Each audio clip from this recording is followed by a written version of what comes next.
Good news po tayo ngayong araw na ito dahil sa pagpupursigi ng ating Pangulo ay napatanggal na po ang ating bansa sa Financial Action Task Force Gray List. Ano po ba ang ibig sabihin nito? Nakita po ng Financial Action Task Force or FATF ang naging pagtatrabaho ng Administrasyong Marcos na magampanan ang obligasyon para matanggal o mabawasan ang mga gawaing nauugnay sa money laundering at pagpupondo sa terorismo. Ano po ba itong FATF? Isa itong independenteng organisasyon na binubuo ng 39 na miyembro na nagtatakda ng mga international na pamantayan upang labanan ang money laundering at ang propaganda ng terorismo. May mga bansa po na nailalagay sa blacklist or gray list. Kapag blacklist, ibig sabihin ay may significant strategic shortcomings o sobrang kakulangan upang sugpuin ang money laundering at terrorist financing. At kapag nasa gray list, ito ang mga bansang actively working with FATF para ma-improve ang anti-money laundering processes at kailangan na magawa ang mga action plans at rekomendasyon sa natatakdang panahon para maialis sa gray list. Naipasok tayo sa gray list noong Hunyo 2021 sa pamumuno ni dating Pangulong Duterte dahil sa una, kakulangan sa regulatory supervision ng gambling operations. Tandaan natin na mayagpag ang mga pogo noon.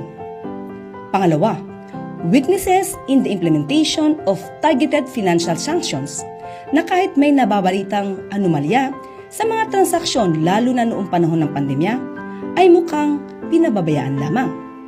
At pangatlo, delays in the implementation of Anti-Terrorism Act of 2020 kahit na napakalaki na intel at confidential funds noon. Nailagay nga tayo sa gray list noong 2021 matapos matukoy ng international watchdog na 18 na kakulangan na dapat matugunan ng gobyerno para labanan ang money laundering at terrorism financing sa bansa.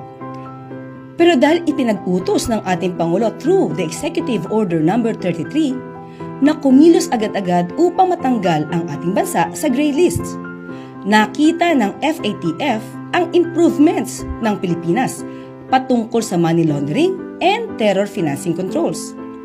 Napakalaking accomplishment po ito ng ating Pangulo na matanggal nga ang bansa sa gray list. Kapag ka po ang bansa ay nailista sa gray list, mahihirapan po ang ating mga OFW sa kanilang mga remittances, pati na po ang transaksyong pinansyal ng bawat isa o ng bansa ay maaari pong hindi payagan. Mahihirapan din po tayo makakuha ng foreign investors. Kaya dahil natanggal po tayo sa gray list, hindi na po tayo mahihirapan, lalong-lalo na ang ating mga OFW na magpadala ng kanilang remittances dahil maiiwasan na po ang pagbayad ng napakalaking fees at madali na rin po sa atin ang mag-inganyo ng mga foreign investors.